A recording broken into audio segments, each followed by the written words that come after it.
What is up, YouTube? It is your boy Dougie Fresh. This video has been a long time coming, and I spent damn near the whole day finishing up, but here I am. I have all the One Piece cover stories, and I'm going to explain them all here in this video so you don't have to go out there and look for them. So if you could drop a like on this video, I'd really appreciate it, because this took me a long ass time. Better not drop a dislike on this, because how long it took me. If you drop a dislike, you're a bitch. But anyways, so the One Piece cover stories, basically, if you don't know, especially if you're anime only, the One Piece cover stories show us what other characters are doing at certain points in the story, and it also explains how characters end up in certain places. I'll explain more once I actually start breaking down the cover stories. So if you're an anime only, you've missed out on this information, and you might be confused by certain things that have already happened or things that will happen in the future. So I am here to break these down for you. I will have in the description like the chapters where you can just see which one is which, because some of these you might not be interested in, but if you watch the whole video, I'd appreciate that too. Anyways, so the first ever cover story in the One Piece manga is Buggy's Crew Adventure Chronicles, and it is from chapter 35 to 75. I have my notes written down here. I will be looking over here a lot because there's a lot of stuff. So let's just get into it, man. So the first page we see is Chibi Buggy being chased by piranhas. This is obviously after he got beat by Luffy in Orange Town. And then we see Moji and Kabaji being chased out of Orange Town. Then we cut back to Buggy, and he's chasing a duck that he wanted to eat. But in the next page, or well, maybe it's not a duck, but it's a little bird. And in the next page, the mother bird shows up and Buggy runs away. So Buggy sets a trap trying to catch the bird, but he ends up getting eaten, and then the bird spits him out. And when Buggy lands, he lands on an island that we recognize with a bunch of interesting animals, and a shadowy figure approaches him. Where is that? Yeah. And then we find out that the shadowy figure is Gaimon, and Gaimon actually starts to shoot at Buggy. But then they resolve their issues, and they end up drinking with each other. Buggy sets off on a little raft he made out of logs, and while Buggy is sailing, a crab comes out of nowhere and destroys his boat. Alvida shows up and saves Buggy by shooting the crab, and Alvida shows Buggy a picture that she drew of Luffy because she's looking for him. And Alvida forms an alliance with Buggy to help find Luffy. So this is what I was talking about. This explains why in Logtown Alvida was with Buggy and why she's on his crew now. But anyway, to continue the story, we finally get back to Moji and Kabaji, and it looks like they're having a funeral for Buggy because they think he's dead. Afterwards, Moji and Kabaji start fighting to determine the new captain. Moji and Kabaji have a 12-hour fight, which is pretty impressive. A 12-hour fight is pretty impressive. Moji's lion Richie is sleepwalking, and he knocks out the both of them. And because he knocked them out, they decide that Richie is the new captain of the, I guess, Buggy pirates. While they're celebrating their new captain, an indigenous tribe shows up, and the indigenous tribe easily beats up the Richie pirates, which is what I call them. We finally get back to Buggy and Alvida. They spot Buggy's ship at an island. Buggy and Alvida land on the island to find Moji and Kabaji knocked out. The natives put Richie and the other pirates in a pot to cook them. The natives find Buggy's body parts. Buggy's body parts start fighting against the natives. Richie and the other pirates see Buggy, Alvida, Moji, Kabaji on top of a hill. Moji, Kabaji, Buggy, and Alvida start to beat the natives, and we end off the story with Buggy's crew being fully reunited, and Buggy finally gets his body back. So that is the conclusion of Buggy's journey after he got the shit kicked out of him by Luffy. And the next cover story we're moving on to is Diary of Koby and Meppo, chapter 83 to chapter 119. So we start off the story with Koby and Meppo doing chores. The next time we see Koby and Meppo, they're sitting by a tree eating lunch with a little girl, and Meppo is nailing a doll with a straw hat on it. It's obviously supposed to be Luffy, and he's very pissed off with Luffy. So I guess he's making his own like makeshift voodoo doll to get back at him in a way. So we then see Koby studying in the barracks while everybody else is sleeping because the grind don't stop. We then find out that Koby and Meppo are on Captain Morgan's prison ship. While Koby and Meppo are cleaning weapons, they are worried about what Morgan will do to them. And while they're doing more chores, Garp's ship pulls up. Garp shows up to take Morgan, and Meppo is actually pretty sad about it. Garp lets down his guard because he falls asleep and he gets cut by Morgan. Morgan breaks his chain and takes Meppo hostage. Morgan takes Meppo and gets on a little boat to escape. Bogard, who is Garp's right-hand man, gets ready to shoot at the little boat with a cannon, but Koby takes some guns and starts shooting to keep them from firing at Meppo. Bogard slices the pistols and stops Koby's distraction. Garp gets up and punches the cannon, and then we cut back to the little boat and see Meppo yelling at Morgan. Garp explains that the reason why Morgan was able to cut him is because he was asleep. When we see Morgan again, he's on the ship by himself. Meppo swims back to the prison ship. Momo and Meppo... Momo? What? Momo? Oh, I guess, I don't know why I put Momo, but I meant Koby and Meppo ask for forgiveness, and then Garp says that he will personally take care of Koby and Meppo. Koby and Meppo get taken to Navy headquarters, but they are starting out doing chores again. We see Koby and Meppo training all night. Koby and Meppo beat up each other with practice swords because they're still training. And the final chapter is Bogard beating up Koby and Meppo while Garp laughs. So this is another cover story that explains why they were with Garp in Water 7 and how they got so strong. And let's move on to the next cover story. Jango's Dance Paradise, chapter 126 to chapter 172. This obviously picks up after Luffy and the others beat Captain Kuro and they already left. We start off the story with Jango waking up in a forest. Jango finds out that Captain Kuro and the rest of his crew left him. And we see Jango eating in a restaurant and Onion walks in. The three little kids that followed Usopp chase Jango away with swords. Jango gets on a boat and he escapes. Jango passes by Captain Morgan, but they're both asleep, so they don't notice each other because Captain Morgan is still on the loose. We still haven't seen him in the story to this day. We see that Kaya is now a doctor's assistant and she's walking around the village because she's better now. We see Jango land on an island called Mirror Ball Island. On Mirror Ball Island, the Navy is looking for Jango, and Jango takes off his glasses to hide himself, and we see that his eyes have hearts. Jango enters a dance contest with Full Body.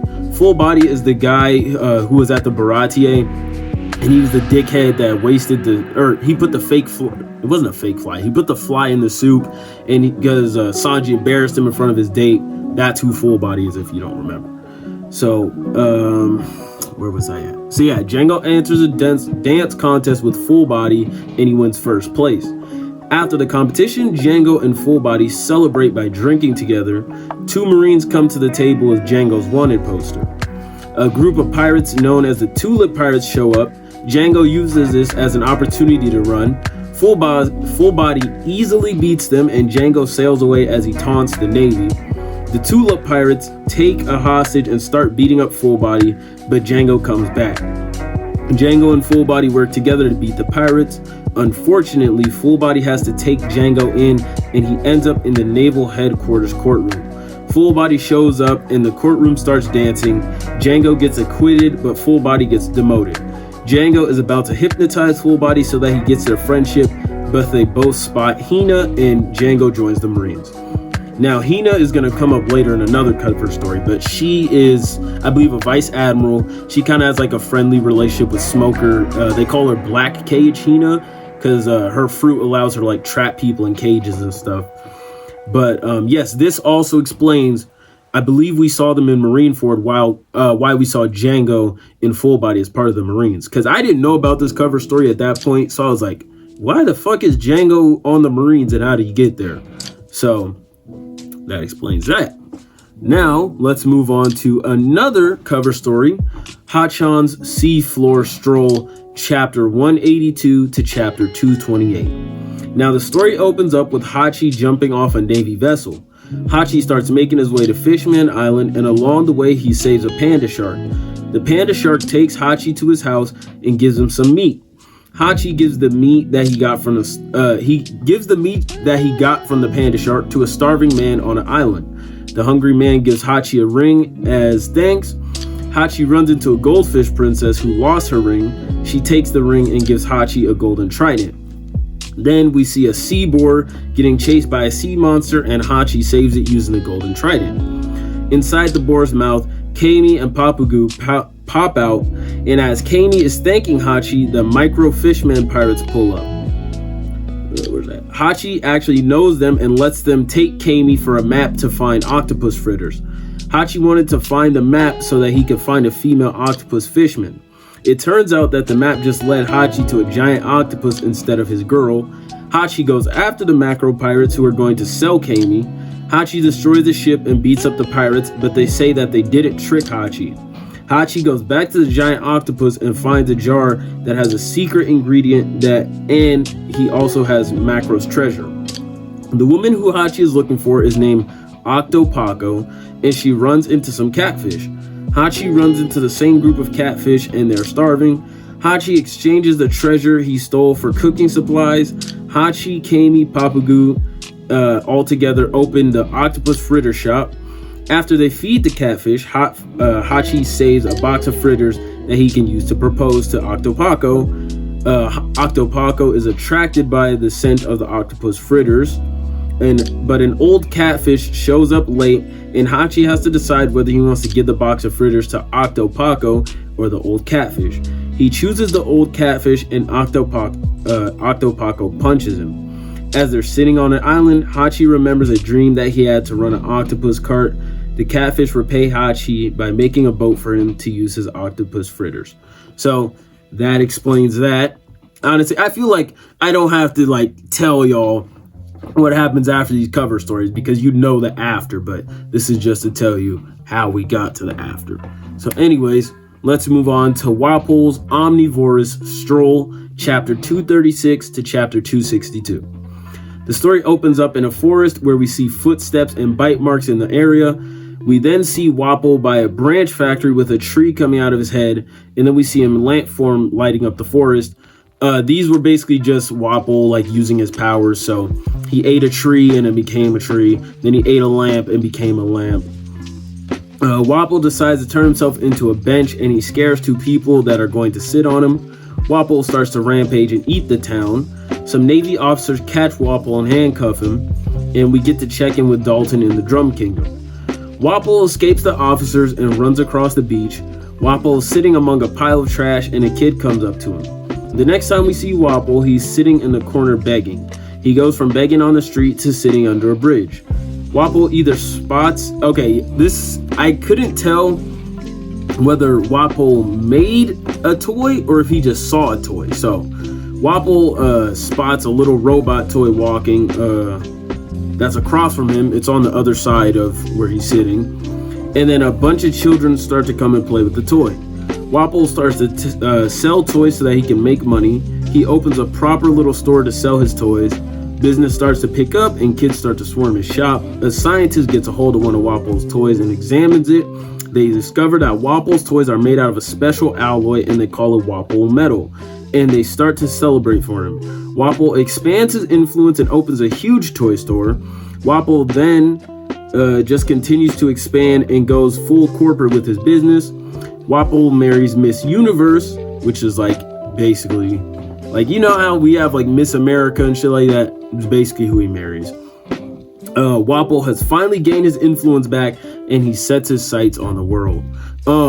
Another interesting thing about that cover story is, I don't know how many people know this or remember this detail, but the Frankie Shogun, I don't know if it's just the Frankie Shogun or if it's his body and other things, but I'm pretty sure for a fact the Frankie Shogun is made out of Wapol metal, and this explains how Wapol metal became a thing.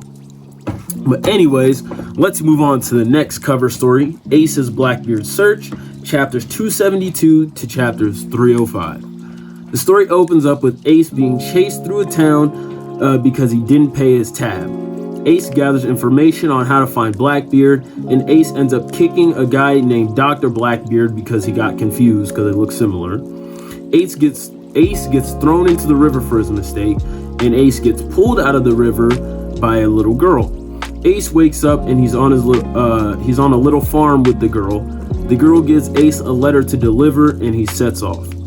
Ace knocks out a Marine and takes his uniform to infiltrate G2. Ace helps himself to a buffet.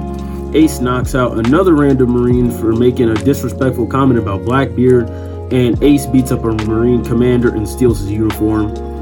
Then some Marines are having a meeting and they drink bitter coffee, which they don't like. Meanwhile, a reconnaissance ship shows back up at the naval base.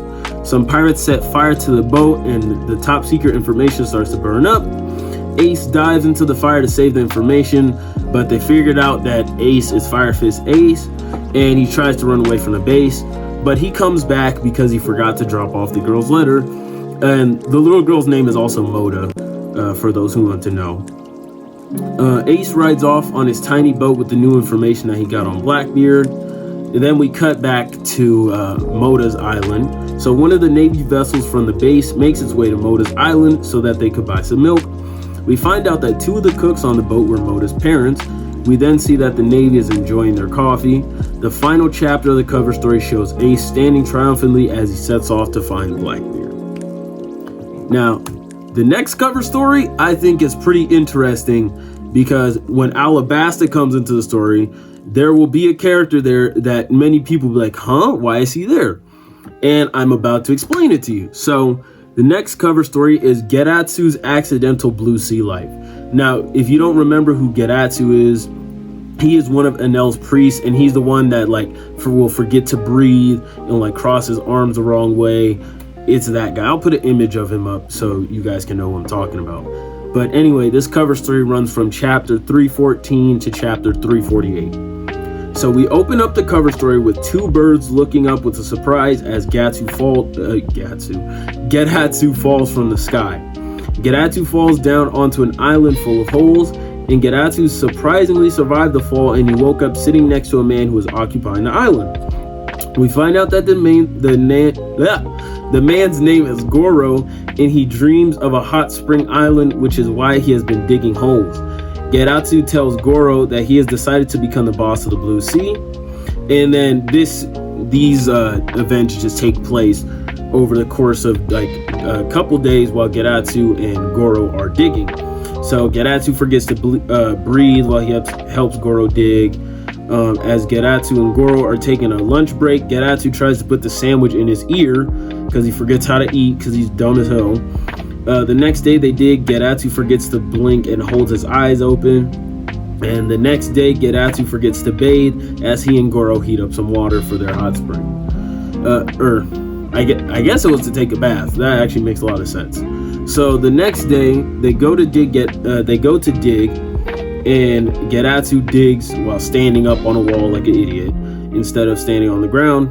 Gedatsu accidentally strikes something while he's digging. The thing that he struck is a huge mole named the Boss of the Earth. Gedatsu hits the Earth Boss with a jet punch, and Gedatsu celebrates as Goro stands on top of the Earth Boss's body. Gedatsu and Goro alter the Earth Boss's helmet so that they can sit inside of it, and the Earth Boss starts to dig deep into the earth. From their digging, they were able to find water, and it started gushing up from the ground. The explosion of water causes a baboon called the Forest Boss to come out from the forest. Gedatsu punches out the Forest Boss so that they can tame him like they did to the Earth Boss. They leave the Forest Boss in charge of the island, and they use the Earth Boss to dig deep into the ground. They end up digging all the way to Alabasta, but to be more specific, Yuba, which is now a water oasis. We find out that Goro is Goro's Toto's brother. If you don't know who Toto is, he's the guy that was looking for water in Yuba. He's the old ass man that Luffy was hanging out with in Alabasta. Where is it? Yeah. So we also Koza is also there. If you don't remember who Koza is, I'll throw an image up of him. The Earth Boss, Koza, Toto, Gedatsu, and Goro, and a supersonic duck form the Hot Spring Inspection Squad. The Hot Spring Inspection Squad go back to the island that all of this started on to find that the Forest Boss built a big, huge building. They formed a tunnel that goes all the way from Alabasta, or more specifically Yuba, to the Hot Spring Island. The giant crab from Alabasta is being used as a means of transport to the Hot Spring Island. Vivi, Chaka, Pell, and Igaram all set out to visit the Hot Spring Island.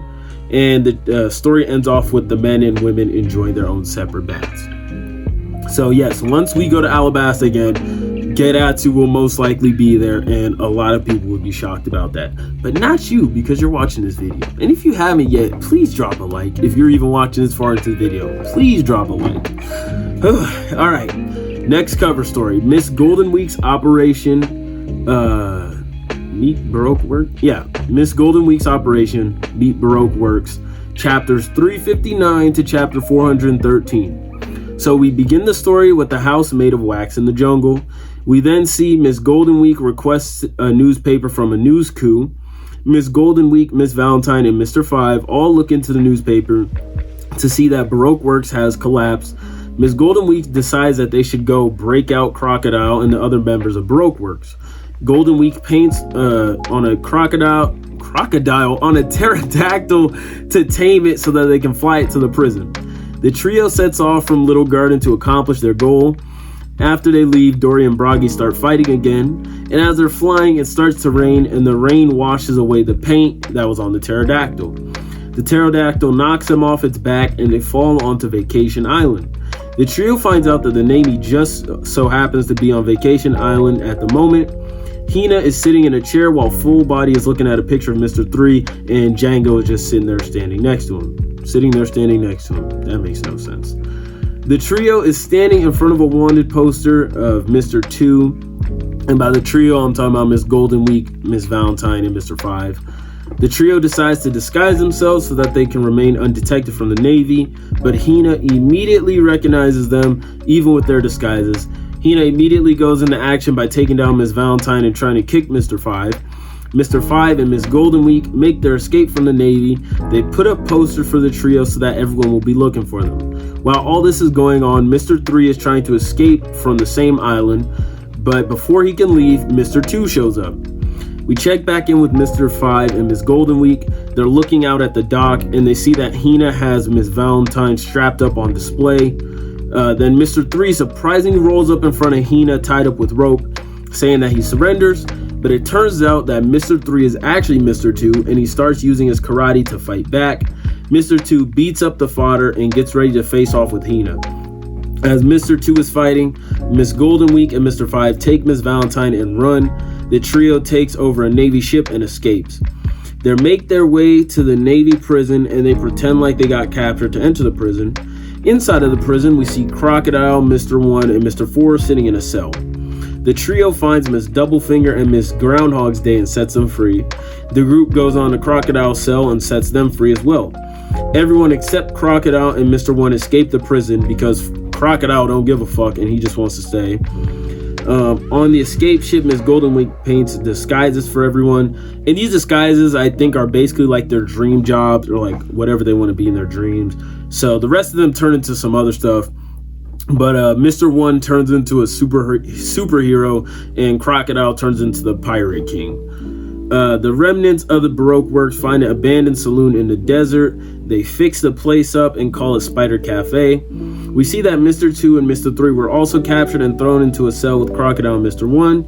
And the story ends with the 4 of them being thrown into Impel Down. So this is not a very important cover story, but this is just like a little check-in. I believe there's 2 of these. There's one for Skypiea and one for Water 7. So this is called Where Are They Now, Skypiea, chapter 427 or chapter 424 to chapter 427. We see Conus, Isa, Rocky, and Nola walking across Vars. We see Wiper and the Shandians are all chilling together in a forest, and Gonfall and the chief of the Shandians are sitting together talking about a brilliant pumpkin plan. The next cover story, this one, a lot of anime onlys will find this interesting because they may not know about this. Enel's Great Space Operations, chapter 428 to chapter 474. We open up the story with Enel flying through space going to the moon. Enel lands on the moon and takes it all in. Enel senses something in a crater and goes down to take a look. Enel finds someone in the hole and he immediately strikes them with lightning because Enel just hits first and asks questions later. The little man that he struck with lightning wakes up and salutes Enel. The little man is named Lieutenant Spacey and he walks around the moon with Enel. Lieutenant Spacey goes to the old battlefield and finds his old friends, but while they're doing that, someone sneaks up behind them. A weird-looking space pirate stabs Lieutenant Spacey. The space pirate also tries to stab Enel, but it obviously doesn't work. Enel retaliates by kicking the space pirate in the distance. There's an explosion, and that enrages Enel because who would dare set off an explosion on his Vars? We see that the space pirates have some kind of machine, and they're excavating on the moon. Enel goes to confront the space pirates, while Lieutenant Spacey has a flashback to the day he was created. The man who created Lieutenant Spacey and the others was named Dr. Sumiki, and we see them enjoying lunch with Spacey and these other little things that look like him. Now, while Dr. Sumiki and them were looking at the moon, they saw an explosion, and that caused Dr. Sumiki to choke on his dumpling, and he unfortunately passed away. Lieutenant Spacey and the others grab some balloons and float up to the moon to see what's happening, because that's all it takes to get to the moon in the One Piece universe. You just need some balloons. Lieutenant Spacey and the others get ready to fight what looked like the captain of Space Pirates. The Space Pirates easily beat Spacey, and the flashback ends. Enel easily beats up the Space Pirates, and Spacey brings his friends' bodies, and he thanks Enel. Enel hits Spacey and his friends with lightning because, like I said, Enel hits first and asks questions later because he's crazy. Enel uncovers their excavation project, and Enel also finds a city beneath the moon. Enel hits the city with lightning because he's fucking crazy. The lightning starts to awaken the city and the other robots that look like Spacey. Spacey and other robots who are in the city and Spacey's friends thank Enel. Enel discovers wall paintings of ancient moon people with wings. The moon people who became the residents of Bricka, which is where Enel was originally from, left the moon to look for resources, and they left the automaton up there, which are the little robot guys. Enel realizes that he has a bunch of servants, which are the automaton, on his endless Vars, and Enel stands triumphantly in the ancient city with his new army. So whenever Enel comes back, he has an army of little spacemen robot thingies, and this is also very interesting because Dr. Sumiki was building those robots, but there was also a bunch already on the moon. So I'm excited to see if that has any connection to the Void Century or what we're going to learn about that later in the story. So anyways, another little check-in, and this is the Water 7 one. Where are they now? Water 7, chapters 486 to chapter 490. We see Kokoro, Chimney, and Yokozuna hanging out. Yokozuna does not challenge a sea train anymore because there's kind of no point. Iceberg is having auditions to find a new secretary. Polly is now the vice president of Galley Law, and he's being chased by a bunch of fans and debt collectors. And Oimo and Kashi make their way home from Water 7. If you don't know, Oimo and Kashi are the two giants that were in charge of Eni's lobby. So let's move on to another interesting cover story. CP9's Independent Report, chapter 491 to chapter 428. So Bluno uses his air door to go to an abandoned island with Lucci and the other members of CP9. The world government unfortunately finds them, and CP9 walks on some type of path across the sea. I don't know what it is, I don't know who created it, but like if you go read this cover story for yourself, they're walking on like this weird, it looks like kind of like black stones or whatever, but anyways, they're walking across the ocean. CP9 lands on St. Poplar, but they have no money for medical care. Kumadori starts to do performances in the street to make money. Bluno and Jabra do their own performances. Kaku lets children slide down his neck to raise money. And Fukuro, I guess he just lets them like zip and unzip his mouth or something, because one of the kids like sitting on his shoulder, unzipping his mouth. Khalifa uses her powers to clean the city, and they raise enough money to get Lucci taken care of. Kumadori and Khalifa go shopping. Bluno, Kaku, Fukuro, and Jabra sit and wait for them to finish shopping, and Lucci wakes up in the hospital. Lucci gets charged, and CP9 is very happy. They all go bowling with exploding bowling balls. The Candy Pirates arrive at St. Poplar and start causing trouble. CP9 easily beats them, but Lucci goes a little too far, so they have to leave town. A little girl gives Khalifa a flower as a sign of thanks, and CP9 leaves St. Poplar. And then we see, I think that CP9 is like training these little kids because they're like on his island somewhere and these kids are like doing some karate or whatever, but they're training them to kind of be like the next generation of CP9 or whatever. But the Navy arrives on the island to apprehend CP9, and CP9 gets ready to fight back. Then we cut to Spondum getting a call while he's in the intensive care unit from getting that ass whooping. And the one making the call to Spondum is actually Rob Lucci. CP9 declares that one day they will return, and Spondum and his father Spondine plan to get rid of CP9, but CP9 just takes the Navy ship and escapes. So we still don't know how CP9 went from this to being a part of CP0. I'm just assuming that they were like, these niggas are too powerful to be left alone, we gotta bring them back. But this next cover serial, this one is very short, and honestly, if you're anime only, you know more details about this one because it's just showing what the Straw Hats were doing during the 2 years. So let me just run through this real quick. Straw Hat Separation Serial, chapter 543 to chapter 560. So we check in with Sanji, and we just see Sanji running away from the ladies on Kamabaka Kingdom, and we see Sanji take an L, and he gets dressed up in the dress and the lipstick and all that. We then check in with Robin, and she steals a key to escape from Tequila Wolf, and liberators from the Revolutionary Army show up and free her and the other people that were working on the bridge. We check in with Frankie, and Frankie is being chased by a bunch of cyborg animals, and then he finds Vegapunk's lab. Usopp finds Heraclean eating in the forest, and Usopp gets fat from just sitting there and eating a bunch of food with Heraclean. Then Chopper, he's running away from the island natives, the little like short ones that kind of look like the Croods a little bit. And the natives end up fighting the giant bird instead of focusing on Chopper. Then we check in with Nami, and we see that Nami is doing some business on Witheria. And then Nami starts to learn about the weather science that they have on Witheria. Check in with Brook, he witnesses a young lady being kidnapped by a gang of long arms. And then the end of the chapter is really weird. I'm not even going to talk about that part, but we just see Brook there sitting and writing a song. And then we find Zoro, and he's on Mihawk's island, and Perona's also there, and we see a shadow of one of the human drills showing up to basically see what's going on. Hold on, I gotta hydrate. Shout out to the Deku mug, because I've been talking for a minute. Nothing like a good sip of water. So this next cover serial or cover story is, I find this one pretty interesting. So it's called From the Decks of the New World. It is from chapter 613 to chapter 668, and it basically shows us a bunch of characters that are like important to the Straw Hats that we have not seen in a long time. So we get to check in with them. And I believe, when does this take place? Obviously this had to take place after the Straw Hats got sent away and stuff. So the Straw Hats are pretty famous at this point. But I think, if I remember correctly, this is when the Straw Hats came back to Sabaody, and it was in the news everywhere that the Straw Hats are back. So the story opens up with the news crew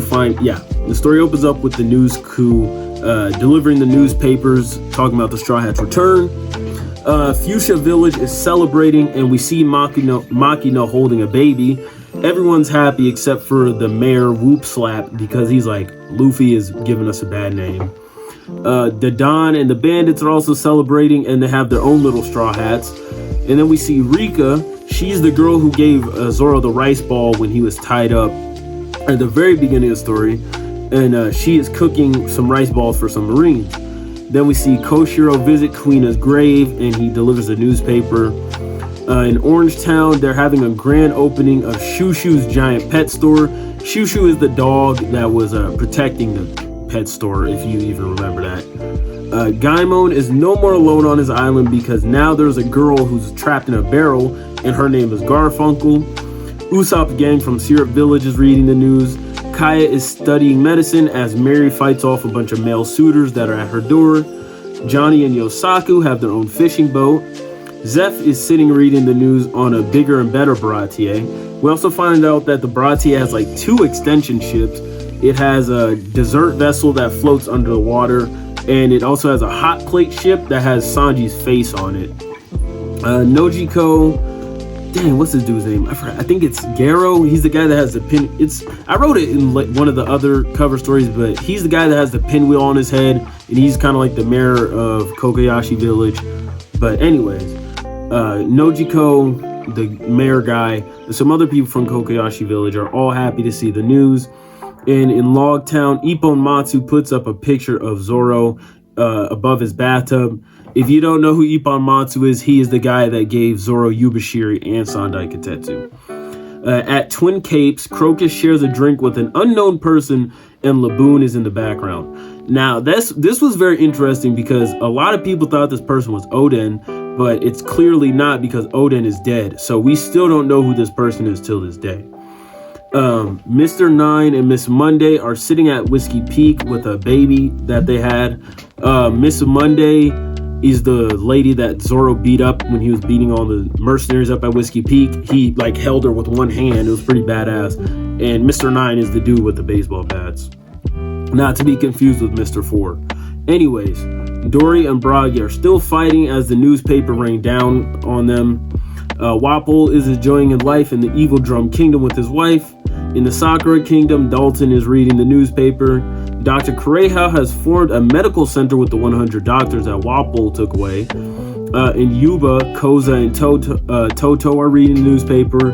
Igaram shows the newspaper to Pell and Chaka. Vivi is walking around Alabasta with Karu, and she ends up visiting her father, who is sitting in the bed and reading the newspaper. Cricket and the two monkey brothers are celebrating the good news.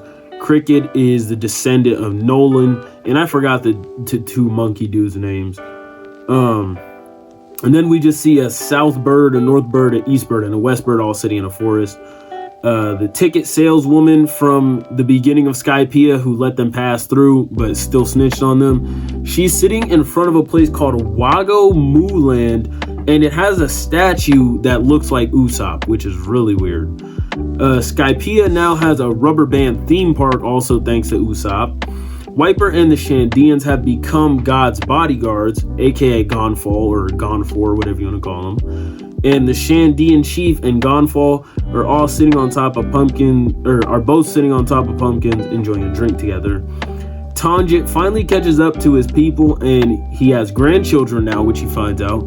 Tanjit is the old nomad dude who was on Long Ring, Long Land, and he couldn't like go around. Anyway, I'll put pictures up for all these people because I know a lot of y'all don't know who the fuck I'm talking about. Chimney is the new station captain at Water 7. Kokoro and Yokozuna are going on a vacation.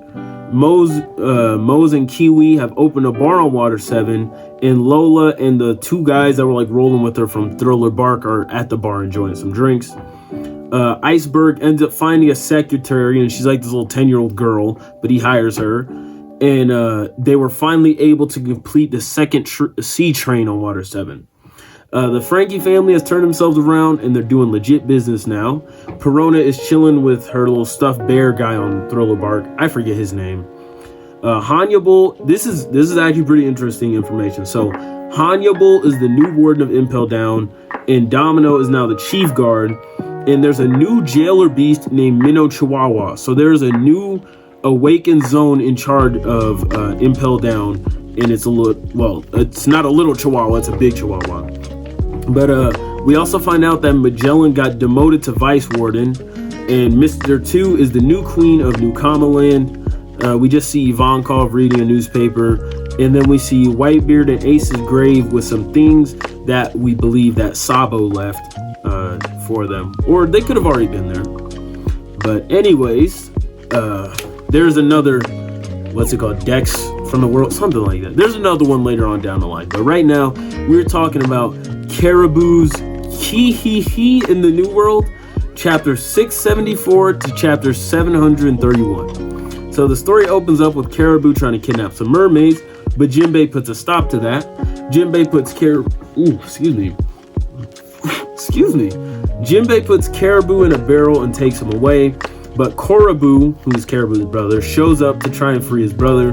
Jinbe swims away with Caribou, and Jinbe drops him off at G5. At G5, the Marines start making plans to torture Caribou, But before the Marines can burn him on the stake, his brother shows up, and his brother and his crew start fighting the Marines.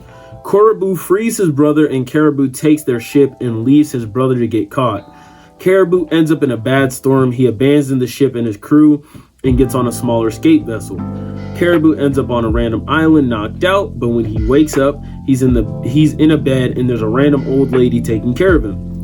While the old lady is asleep, Caribou steals her jewelry because he ain't shit.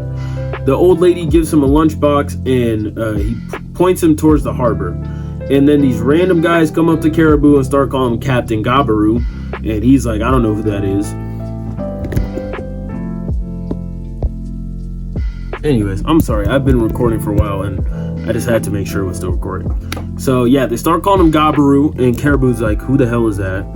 And then the grandma shows up and chases the soldiers away. The grandma says bye to Caribou as he goes to the port, and for some reason Caribou goes back to town and the soldiers are still looking for him. Caribou finds out that the island is a weapons factory, which is actually, I believe it's a weapons factory for Kaido. So yeah, Caribou finds out about that. The soldiers that are looking for Caribou are rebelling against the work, and they have a flag with a person on the flag, and that person looks like Caribou, which is their captain they're looking for, Gabaru. A random cyborg robot named Scotch attacks the soldiers. Caribou finds an old woman in a building that's on fire with a picture next to her, and Caribou realizes that the grandma thought that he was Gabaru. The grandma gets up and tells Caribou that he should run away and not fight, and Scotch comes in and hits the grandma. The grandma tries to fight back, and she tells Caribou to run away, which he does because Caribou's a bitch. At the port, Caribou's crew that he abandoned was looking for him. Caribou and the crew forgive Caribou. The robot Scotch plans on using the grandma to set an example in front of everyone, but a marine ship pulls up. Caribou pretends to be Gabaru and gets ready to fight alongside his crew. Caribou beats Scotch and takes down the factory, but as everyone is celebrating, X-Drake shows up. X-Drake carries Caribou away, and as he's getting dragged away, the grandma gives him one last lunchbox, and we find out that the grandma knew that Caribou wasn't really Gabaru, but just because he looked like her and she thought he was a good person, she took care of him. So she sits at Gabaru's grave and she thanks Caribou. Whew, I need some more water. Alright. Solo Journey of Jinbe, Knight of the Sea, chapter 751 to chapter 785. The story opens up with Jinbe fighting a crying catfish, but this is not like a regular catfish. This is literally it looks like a cat and it has like a fish tail. Jinbe takes the catfish to a police station, and they get help from a police dog. I don't know what's going on, but it's obviously like a police dog fish thingy. The sea dog leads them to a location, but when they get there, the sea dog looks confused and the catfish starts to cry. As they're trying to figure things out, a capsized ship floats down and Jinbe saves the ship. Jinbe reads the paper announcing the Straw Hat Pirate and the Heart Pirate Alliance, and in the same paper, Jinbe sees an article about sea creatures running wild in a port town. Jinbe and the catfish go to the port town, and they find the catfish's home in ruins on the port town. Jinbe talks to the locals to find out what happened. Jinbe finds a shrine where the offerings are supposed to be, and he learns that the ruins are like falling from the sky. Oh my goodness, why did you zoom in like that? Jinbe sees something go into the water, so he goes after it, and he finds all the offerings. And at the offerings, we find out that the culprit is Waratsume. So it turns out that Waratsume thought he was helping the people because he found the ruins under the water and he thought it was the people's houses. So he was grabbing the ruins, throwing them back like out the water, and they were landing in the town just wrecking shit. And the sea animals that attacked the port town, they thought that the people were trying to steal their homes, so they attacked the town and destroyed their ships and all that. So then Jinbe scolds Waratsume, and Waratsume starts crying. Jinbe explains what happened to all the sea creatures. Then Waratsume and the sea creatures go back to the town to apologize, and the catfish finds its mom. The townspeople tell Jinbe that there was a poneglyph in the ruins, and they let him have it. The sea animals are chilling in some new ruins that they found under the sea. The sea animals also let the people ride on them since they broke their ships. Everyone has a nice feast together, and then Wadatsume says that he wants to go with Jinbe. Jinbe gets a new kimono, and he leaves with Wadatsume and the poneglyph. Goodness, these videos taking a lot out of me, man. Okay, so the next from the decks of the New World we have is after Luffy gets his 500 million berry bounty. So this is from chapter 805 to chapter 838. So in Fuchsia Village, the Don and the bandits are celebrating in Makino's bar, and one of the bandits has a hat that looks exactly like Sabo's hat. In Shimotsuki Village, Kozaburo is face palming because all the kids are imitating Zoro's three-sword style, and they have tape over one of their eyes. In Syrup Village, Usopp's gang are crying while looking at his wanted poster while Kaya is sitting there with them.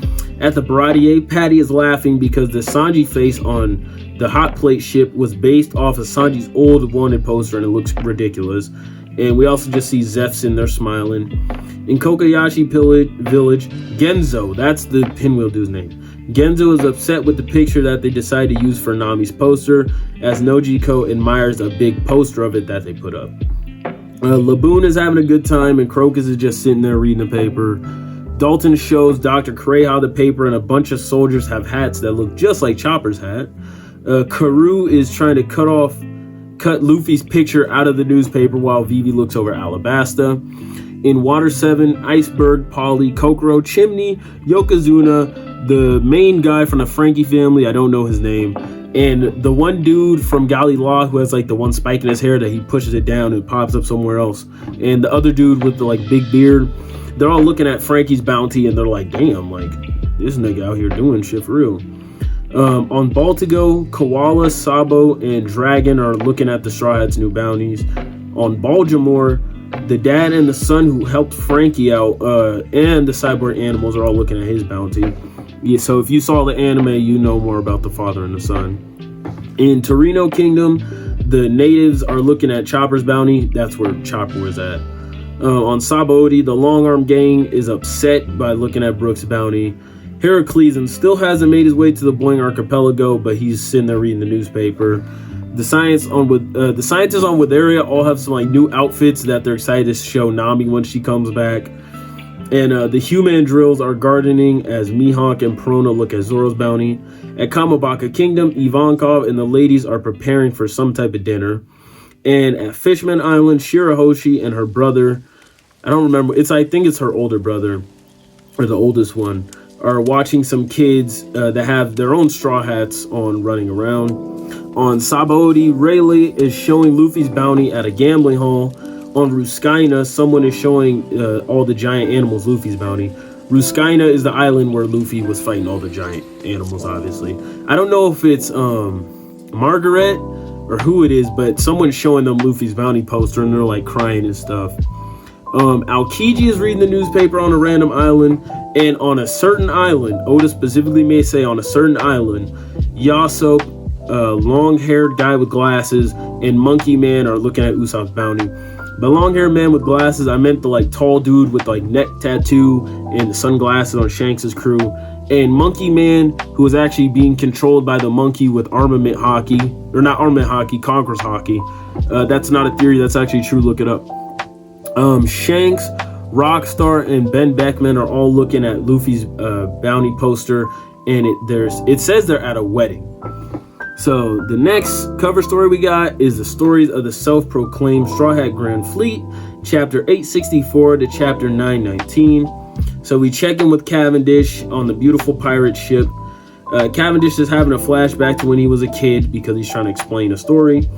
We find out that Cavendish was so popular in his kingdom that none of the women would get married because they all wanted him.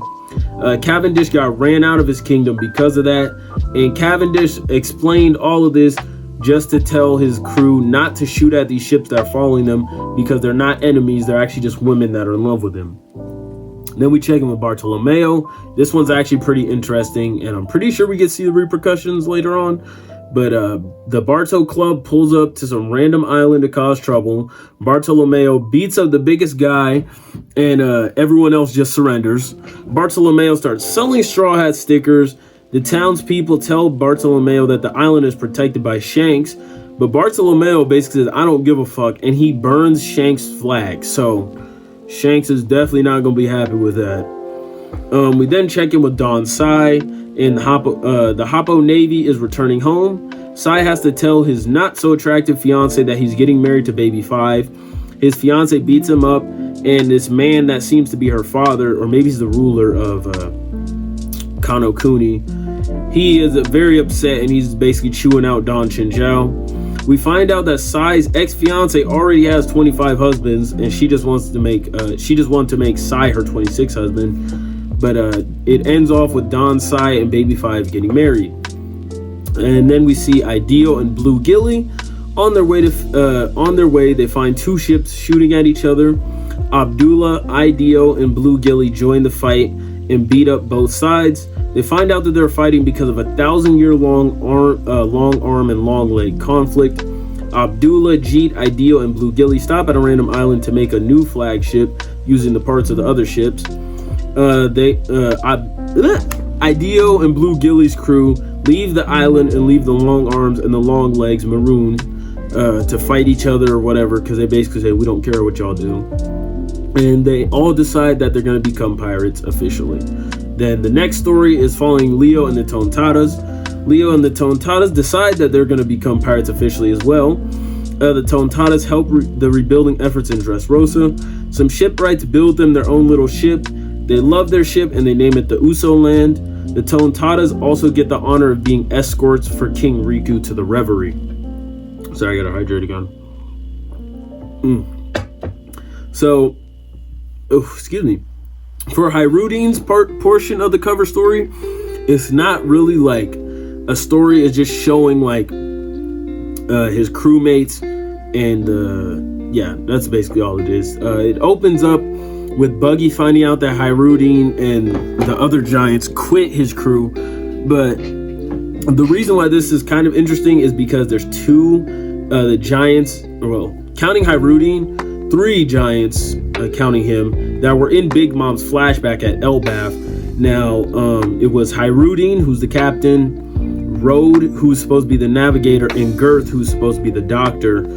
In that same flashback, we also saw Oimo and Kashi, which was pretty cool. I went and reread the flashback, and I didn't see where they showed Road, but Girth was like kind of like Big Mom's best friend. And we also get to see the cook of the new giant warrior pirates, and his name is Goldberg. So the next person we check in with is Orlumbus. Orlumbus returns to his kingdom and tells the king that he wants to retire. The king is obviously not happy with this, but we see how Orlumbus' day unfolds from here. Speaking of folding, at 6 a.m., Orlumbus decides to fold his pajamas. At 10 a.m., he makes sure that his crew has cleaned the ship with a little girl named Columbus. Orlumbus and some of the fleet leave, and as they're leaving, the king has cannons fired at them. At 3 p.m., he makes a pirate behavioral guide. At 4 p.m., the fleet attacks a random island. But at 4:30, they find out that the people on the island were poor, so they leave them supplies. At 5 p.m., they leave, but they declare their first pirate expedition a fail. And the last person we check in with Bellamy. And Bellamy arrives at an island where they make dyed goods, aka flags, basically, because that's like all we see on the island. Bellamy becomes a dyed goods craftsman. Bellamy finds out the town uses unrippable cloth, and he starts to draw something that looks like the Straw Hat Jolly Roger. The story ends by showing all the members and their Jolly Rogers. So as far as the Bellamy thing, it's looking like the Straw Hats are going to get an unrippable Jolly Roger to go with their unbreakable ship, which is pretty tight. And we are on to the last cover story because we have not gotten one since. I think this might be the longest cover story. It's definitely one of the longest because when it was going on, a lot of people were complaining, but you'll find more about that once I actually explain it. I'm sorry. Let's just get through this. So the story opens up with Beiji and his crew on a tart ship after escaping Whole Cake Island. Chiffon says that she wants to reunite with Lola. Beige goes along with it because it's what his wife wants to do and he loves his wife. So they steal an enemy pirate ship and they try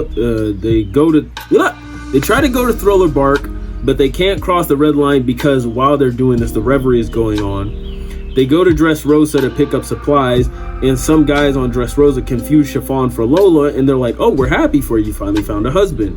And they end up explaining that Chiffon and Lola are twin sisters, and the men tell them that Lola is actually on Dressrosa right now. So Beiji and his crew go around Dressrosa to find Lola. Vito and Gotti find some men in the street who were attacked. Turns out they were attacked by the boss of the Smile Factory, the big lady with the vacuum that likes to kiss people because she's a weirdo. And while King Riku is away at the reverie, a crew called the Germ Pirates show up to attack.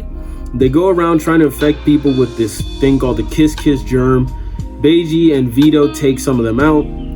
Chiffon gets caught while she's getting a haircut, and Gotti goes to save her. Beiji and Vito get immobilized by some people who start kissing them. This story is really weird.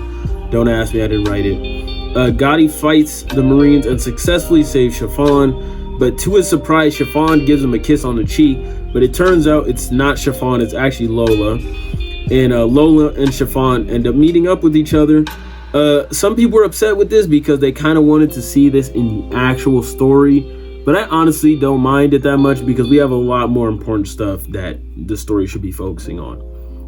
So the two guys that Lola's rolling with from Thriller Bark, I don't know their names, thank Beiji's crew for saving Lola. And then the Tontadas are also just sailing around and they find a tart ship. And guess who's in the tart ship? Fucking Pound. So this is how we find out that Pound is still alive, even though it looked like he was clearly dead at the end of Whole Cake Island, which made a lot of people very upset. But anyways, Lola asks Gotti to marry her, but before Gotti can answer, the crew starts to run away because the Marines are attacking them. Beiji and his crew recognize Pound at the Dressrosa docks as they're trying to make their escape. Pound tells Chiffon and Lola that he's their dad, and they're shocked and they don't believe him, so they sail away. And as they're sailing away, they start to wonder if Pound really is their dad. Pound shows a picture of Big Mom kicking him out of the room, but in the very background you can see baby Chiffon and baby Lola laying in a bed. And now they finally believe that Pound is their dad, so they throw him a rope. They all have a little tearful, nice family reunion. Gotti and Lola get married, and the new big happy family sails off. That is it for all the One Piece cover stories. If you made it this far, please drop a like. I don't want to see no dislikes on this video because I did a lot to make this video. Woo. Anyways, if you enjoyed that, go ahead and subscribe too. But I'm about to be out of here, man. It's been your boy Dougie Fresh, and I'm out. Peace.